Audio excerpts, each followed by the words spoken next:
최근 성인뿐만 아니라 청소년들 사이에서도 온라인을 통한 불법 도박이 확산하고 있습니다. 특히 청소년들의 도박은 2차 범죄로까지 이어지고 있는데요. 뉴스 초대석 오늘은 대구 도박문제 예방치유센터의 유승훈 센터장과 함께 이야기 나눠보겠습니다. 센터장님 안녕하십니까? 네, 반갑습니다. 네, 센터장님. 앞서 뉴스에서 보신 것처럼 이 마약, 그다음에 학교 폭력, 청소년들을 위협하는 요소들이 도처에 널려 있습니다. 그런데 이 스마트폰이나 인터넷을 통한 불법 도박도 세대를 불문하고 확산하고 있다고요. 상황이 얼마나 심각합니까? 네, 맞습니다. 대구 지역의 19세 이상 성인들을 대상으로 한 조사 결과 5.3%의 유병률이 있는 것으로 드러났는데요. 이는 대구 성인 200만 명 중에 10만 명이 심각한 수준의 도박 문제가 있다는 것을 의미하고 있습니다. 이러한 도박 문제는 직접적으로 드러나는 불법 도박 문제뿐만 아니고 도박 자금을 마련하기 위해 폭행, 협박, 절도, 사기, 횡령 등의 2차 범죄로 점차 심각해지고 있는 상황입니다. 네, 그럼 불법 도박에 어떻게 중독이 되고 또 중독이 되는 주된 이유는 뭔지 궁금합니다. 네. 우선 성인과 청소년의 도박의 시작과 과정, 그리고 그 결과는 크게 다르지 않는 것으로 보여집니다. 불법 온라인 도박의 경우 사이트에 접속 시 성인 인증조차 필요치 않아서 초등학생들도 도박에 노출되어 문제가 되고 있는 실정입니다. 특히 청소년의 경우는 도박을 위험성 있는 사행성 행위로 여기지 않거나 게임이나 놀이 정도로 생각하여서 친구들의 권유로 시작하는 경우가 많다는 점이 가장 큰 이유로 주목되어지고 있습니다. 또한 휴대폰을 통해 접근성이 매우 용이하고 도박을 하는 방법도 단순하여져서 별다른 저항감 없이 도박을 할 수 있다는 것도 큰 문제로 지적되어지고 있습니다. 한편 사회적으로 청소년들의 경제 교육의 기회가 많지 않다 보니 또래들 사이에 본인의 경제 수준에 맞지 않는 소비를 자랑스러워하는 또래 문화가 팽배한 가운데 인생 역전, 한방, 대박 등 왜곡된 경제 개념을 가지는 경우가 많습니다. 또한 돈을 버는 수단에 있어서도 방법의 정당성보다는 불법이라도 돈을 벌기만 하면 된다는 부적절한 사고들이 확산되어지고 있는 실정입니다. 또한 사회적 요인으로는 유형의 근로소득보다는 무형의 금융소득을 더 선호하는 사회적 분위기도 한몫으로 하고 있는 것으로 보여집니다. 네, 특히 청소년 도박이 문제가 되고 있는데 우리 대구 지역의 청소년 도박 실태는 어떻습니까?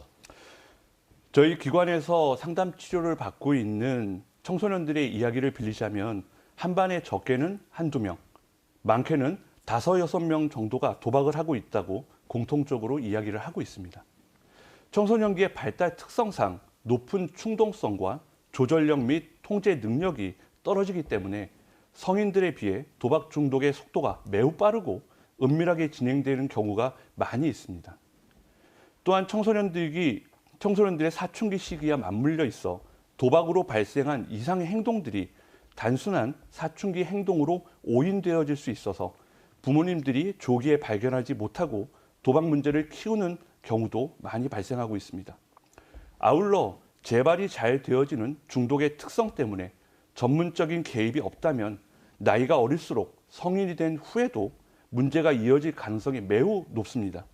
문제가 지속되어진다면 지역사회 내에서도 도박 중독자의 발생률이 높아질 수 있다는 점과 이에 대한 사회적 비용이 더 많이 발생할 수 있다는 점에서 이를 해결할 수 있는 구체적인 정책 마련과 대응이 시급한 실정입니다. 네, 또 한반에 많게는 5, 6명이 사실 적은 숫자는 아니잖아요. 이렇게 청소년들의 도박이 2차 범죄로 이어질 수도 있다고 하는데 좀 어떤 경우가 있나요? 네. 앞서 말씀드린 바와 같이 그 위험성을 인지하지 못하고 사행성에 제한이 없는 불법 도박을 하게 될 경우 심각한 경제적 손실을 경험하게 되어집니다.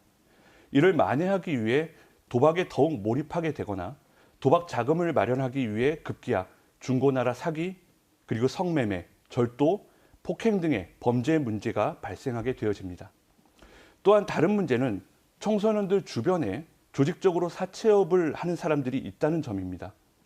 도박에 중독되어지면 필연적으로 돈을 빌리게 되는데 주변에 손쉽게 사채업자들을 통해서 소액이지만 고금리의 사채를 쓰게 됩니다. 돈을 빌려준 또래 비행 청소년 혹은 어른들에게 돈을 빌린 해당 청소년은 불법 도박을 하였다라는 약점이 잡혀 다양한 방식으로 협박과 함께 범죄에 악용되어지기도 합니다. 이를 끊어내지 못한다면 계속적인 악순환의 굴레에 빠지게 되어집니다. 이를 미연에 막거나 조기에 발견하기 위해서는 가정에서 부모님들의 각별한 관심이 요구되어집니다. 이를 확인하는 방법 몇 가지를 말씀드리면요. 자녀의 방에서 평소에 보지 못했던 물건들이 발견되어질 때, 하루 종일 안절부절하지 못하면서 휴대폰을 손에서 놓지 못할 때, 아이들이 손쉽게 만들 수 있는 인터넷 계좌가 있는지, 만약 있다면 출처가 불분명한 돈이 있는지 꼭 확인해 보셔야 합니다. 네. 끝으로 이 도박에 중독된 성인이나 청소년들은 대구 도박문제예방치유센터에서 어떤 도움을 받을 수 있나요? 네.